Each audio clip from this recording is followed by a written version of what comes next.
Halloween à la base s'appelle Samhain et c'est une fête celte qui était pratiquée donc spécifiquement en Écosse et en Irlande.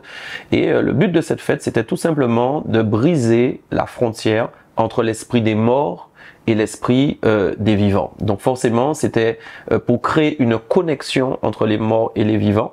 Et c'est déjà le premier point qui nous pose problème ici, puisque nous savons que Dieu est contre la relation entre les vivants et les morts.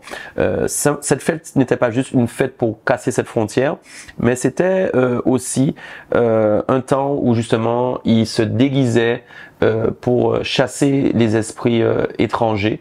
Et il y a eu beaucoup de rituels qui ont été mis en place autour de cette fête, notamment avec de la nourriture qui était mise sur des tables, qui était faite pour les morts, pour l'esprit des morts aussi.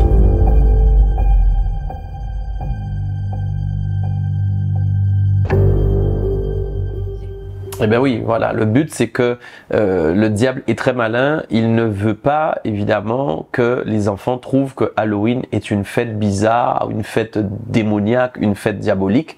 Et la Bible dit que le diable se déguise en ange de lumière. Ça veut dire que la façon dont le diable va se présenter, il va pas venir avec des cordes, il va pas venir faire savoir que si vous faites cette fête, il peut vous arriver quelque chose ou que vous pouvez côtoyer des esprits de mort. Au contraire, il va enjoliver les choses et c'est ce qu'il fait parce qu'il son but c'est de vous séduire, de séduire vos enfants et de vous faire des pratiques occultes sans que vous vous en rendiez compte en pensant que c'est la fête et que c'est un amusement.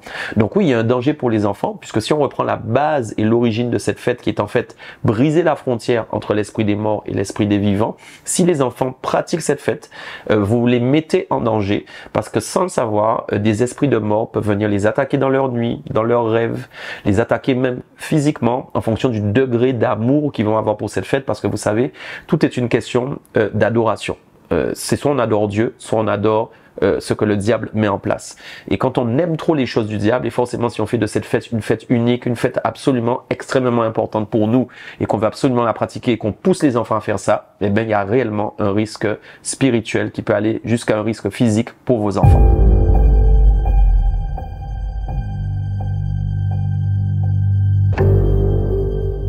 Ah, alors voilà, des bonbons au sort, ça provient aussi de cette même origine, cette même fête qui était Samhain, hein, Halloween à l'époque celte, pour les Celtes pardon. Et en fait l'idée c'est que les pauvres allaient frapper chez les gens et ils leur demandaient donc des gâteaux pour les âmes, des gâteaux pour les âmes. Donc, vous imaginez des gâteaux pour les défunts.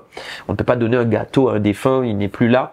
Donc là encore, on voit vraiment que c'est un rituel qui est mis en place pour offrir quelque chose à un esprit de mort. Et forcément, si on lui offre quelque chose, il a quelque chose à nous rendre en retour. Et le diable ne nous offrira jamais quelque chose de bien. C'est quelque chose de mauvais qu'il nous offrira en retour. Donc c'est très dangereux. Et c'est pas tout.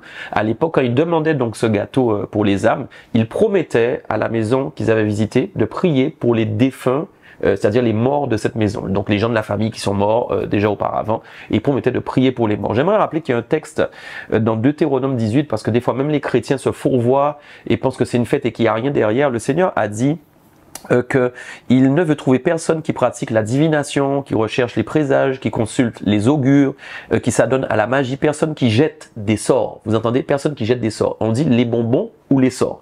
Et il dit personne qui jette des sorts, qui consulte les esprits, les devins ou interroge les morts, car le Seigneur a en abomination ceux qui se livrent à de telles pratiques. C'est très grave parce que si vous êtes en abomination à Dieu, ça veut dire que vous ne plaisez plus à Dieu, que Dieu ne peut pas vous regarder, que Dieu n'aime plus votre odeur, que vous n'êtes plus agréable au Seigneur. Et nous avons besoin absolument d'être agréable à Dieu et que nos enfants le soient aussi. Donc vous voyez, les bonbons ou les sorts, c'est vraiment une pratique, un rituel spirituel, en fait, qui veut dire, en fin de compte, si tu me donnes pas finalement un bonbon pour les âmes, pour l'âme des défunts, en même temps tu auras un sort. Donc on voit ici qu'il y a une transaction qui se fait, une transaction spirituelle. C'est très dangereux. C'est vraiment quelque chose de démoniaque.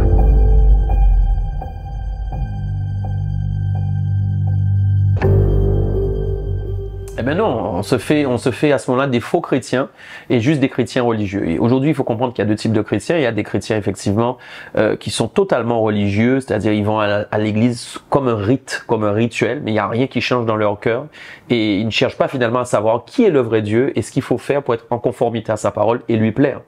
Et sinon, l'autre choix, c'est d'être un vrai chrétien spirituel qui aime Dieu, qui aime sa parole et qui veut la mettre en pratique. Et donc forcément, il n'y a pas de compromis possible. Si vous avez lu ce texte que je viens de lire dans Deutéronome 18, vous pouvez le prendre du verset 10 au verset 14, vous voyez que c'est une abomination et que Dieu avait mis en garde son peuple que quand ils iraient dans les nations, qu'ils allaient trouver des gens qui allaient pratiquer la divination, la magie, la sorcellerie, qui allaient jeter des sorts, il leur a interdit de s'associer à ces pratiques. Pourquoi? Parce qu'on n'interroge pas les morts, on pratique pas la magie, on pratique pas la sorcellerie, c'est une abomination. Nous devenons abominables. Donc forcément, nous ne pouvons pas être chrétiens et être des chrétiens abominables. Nous devons être des chrétiens agréables à Dieu. Pas de compromis possible pour faire plaisir à la famille, parce qu'ils vont être fâchés, parce qu'on n'a pas fait la fête avec eux. Pas de compromis possible parce que les enfants ne sont pas contents. Il faut absolument plaire à notre Seigneur, apprendre à nos enfants, apprendre à nos familles que nous sommes droits, intègres et que nous aimons la parole de Dieu.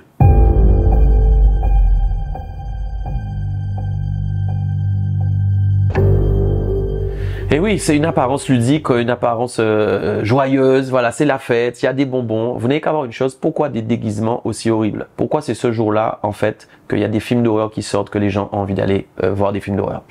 Il y a un transfert entre deux mondes spirituels. J'en ai parlé tout à l'heure. Ce transfert d'ailleurs a lieu à chaque fois que les gens regardent des films d'horreur. Des esprits sortent par la télé, ils peuvent entrer chez vous.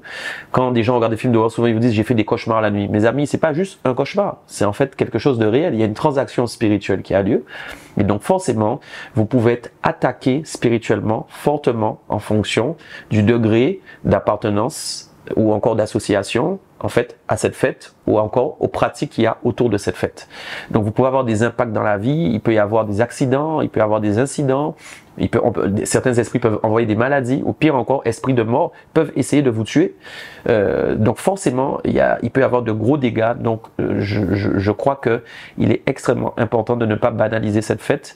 D'ailleurs, je l'ai pas dit au début, mais c'est important de savoir que Halloween est arrivé aussi en Europe parce que Samhain, qui était à l'origine celte, a été remplacé par le catholicisme par la fête de la Toussaint, et la veille de la Toussaint ils ont mis Halloween, c'était pour contrecarrer quelque part, mais en fin de compte cette fête Halloween est devenue une fête traditionnelle finalement pour maintenant les Français ou toute autre culture. On a un mélange de cultures.